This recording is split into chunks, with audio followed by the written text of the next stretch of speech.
too loud, but I am about to document my journey to getting a double mastectomy. Document my journey on getting a preventative double mastectomy with a deep flap reconstruction. So I just left my appointment with my breast doctor. I haven't seen her in about a year. No, a little over a year. Ooh, might be almost 2 years. Yeah. So I was going. Of course, someone is calling me.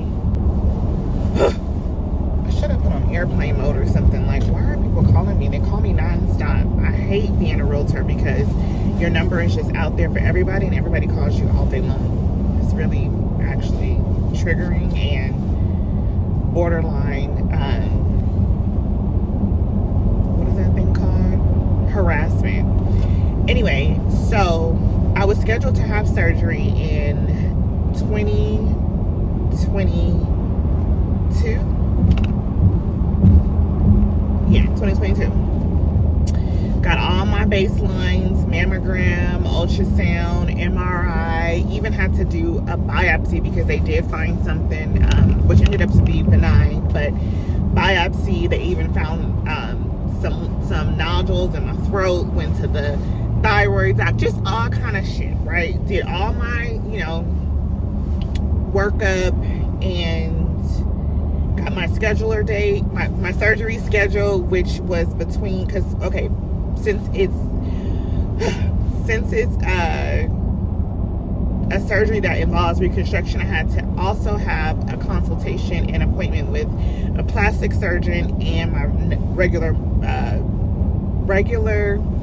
breast doctor who I've been seeing for years, who monitors me because I do have BRACA1 and 2, the gene mutation that almost basically guarantees breast cancer. Not only do I have BRACA1, but I have BRACA2. So it was like a no-brainer that I would go ahead and get the elective double mastectomy. That will reduce my chances of getting breast cancer from like 88% down to less than 5%. And that is because they completely remove your breast tissue, leaving your lymph nodes and a little bit of fat. So nonetheless, I had everything scheduled, baseline, met my deductible, everything ready to rock and roll. Got the 2 surgeons together, appointment scheduled. Boom. 6 weeks out, found out I was pregnant with little Miss Noelle. So of course I was so devastated because I was really looking forward to the surgery. It's been something I've been wanting to do for years, but with my breast doctor, we literally planned everything. So I've been seeing her since my first pregnancy with Grace. And so we already planned everything. So we were going to do baby 2, which took a long time. So I was just, seeing her for routine checkups in between. But we went ahead and planned baby 2. Baby 2 came here.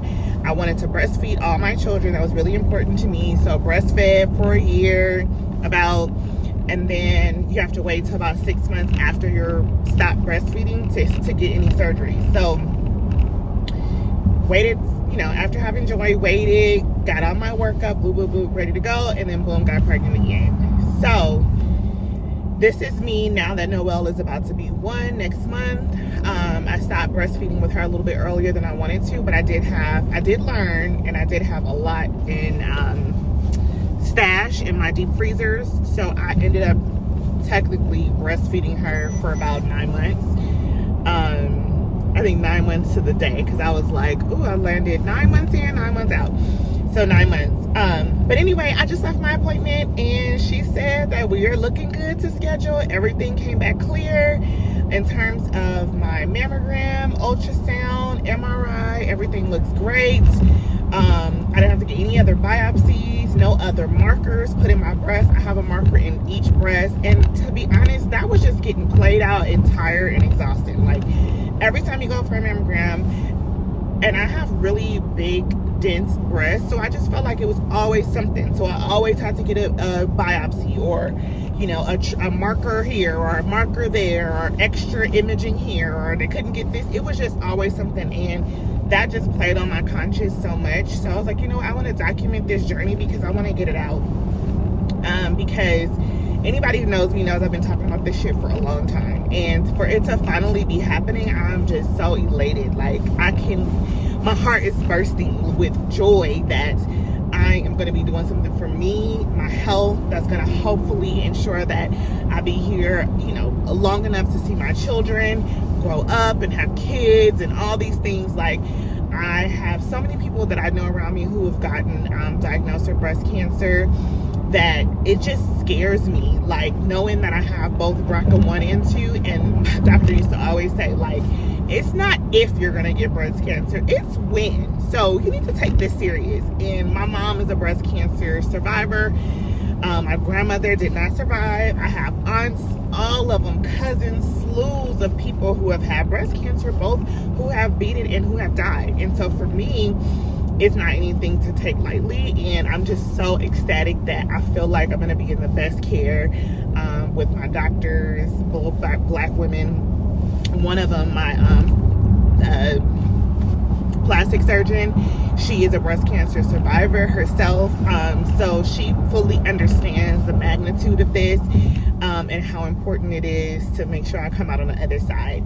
The other good thing too is that my sister and I both have the BRCA mutation, and she already had her surgeries like years ago. So I have someone to talk to kind of go through things with, to guide me, someone who has experienced it firsthand. And my sister, like, what better way to share an experience with? So having seen her come out on the other side of it, I'm just super excited to be doing this. Yes, I'm nervous. I think the only thing that makes me nervous is the anesthesia, yeah. Which I've been down twice before, so I'm not really concerned about coming out. It's just the length of time. Like, I don't know, I've only been under anesthesia for like short little stints, like wisdom teeth and stuff like that. So nothing crazy, but or like hours. It's gonna take 4 hours, and this is like multiple surgeries. So the first surgery, they'll go in and remove all of the fat and put in a temporary implant. And with the temporary implant, she said that is just to like make sure that my body doesn't reject the implant, and to make sure that my body heals and the skin doesn't eat itself or like dies. So you go with the temporary implant for about 3 months. You go every 2 weeks, and they like basically fill up the implant with saline. I mean, I don't do it like this, but they fill it up with saline. She said they use like a magnet to know where the port is, and then they go ahead and fill it up to the size you want. So immediately coming out of surgery, they're gonna have like all of this is gonna be sunken in, because all of that is going, but then they'll pump it back up. And then like once they get the breast shape to exactly what I want in terms of size, then they'll keep it, and then I'll go in for the next surgery, and that's when they'll take the fat from my stomach and put it into my breast and like contour. So they'll be able to, you know, maneuver the fat, I should say, the stomach tissue where it needs to go. So originally when I went in, I was going to get breast implants. That's what I wanted. No, let me scratch that. My first surgery, I wanted a breast reduction because I was thinking about saving the nipples, blah, blah, blah. My insurance denied that. I felt like, okay, cool, I maybe didn't need to do all that. I'm just gonna do away with the nipple and do like the tattoo 3D imaging nipple. But so then I was like, okay, you know, I'm just gonna do implants. That way I'll just be done and be over it. Well, when I went in for my consultation last month, I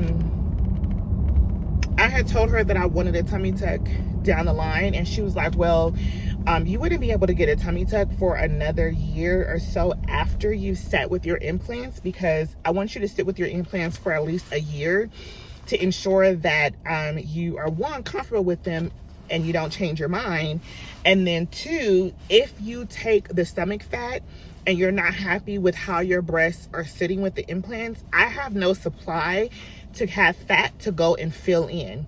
So basically, because like most people who get implants, they're getting like over their fat or with their fat still there. I'm not gonna have any breast tissue. When I say fat, I mean breast tissue. I'm not gonna have any breast tissue. So with that being said, it's gonna be like more like flat, like sunken in. And so you don't want that more flat with, boom, a breast implant. So she was saying like most people take fat from their stomach and then just like fill it in along the breast area to make it like a smoother transition from your chest cavity to the implant, so that it's not looking like implanting. Like, you know, I see people who get implants and it's just too big and you can tell like that. She was like, and if you take away your supply, you won't have anything for me to work with, like to be able to fill that in. So you can't get, you know, a tummy tuck or anything for at least a year after sitting with your breast implants.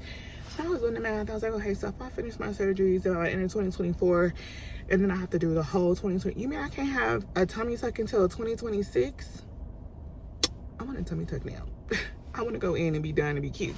I said, you know what, your professional opinion, what do you think I should do? And she was like, technically, you're gonna get a tummy tuck anyway, and you're okay with having that incision. You should just use that fat for your breast from the beginning and don't even do with the implant. She was like, to be honest, your body can reject the implant can leak, there could be a recall on the implant, you'll have to have subsequent surgeries, because with implants you have to get them swapped out.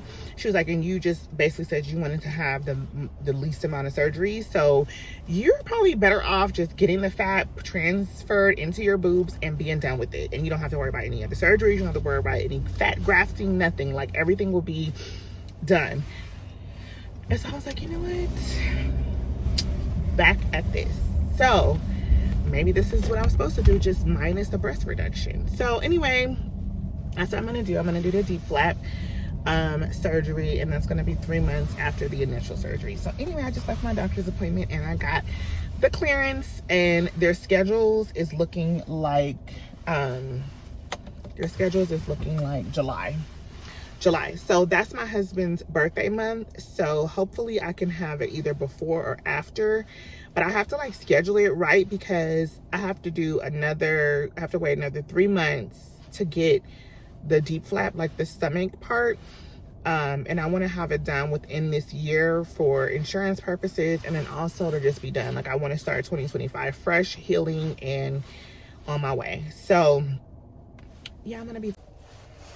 So basically my phone just died, and well, no, it did not die, it overheated, so it said needed to cool down.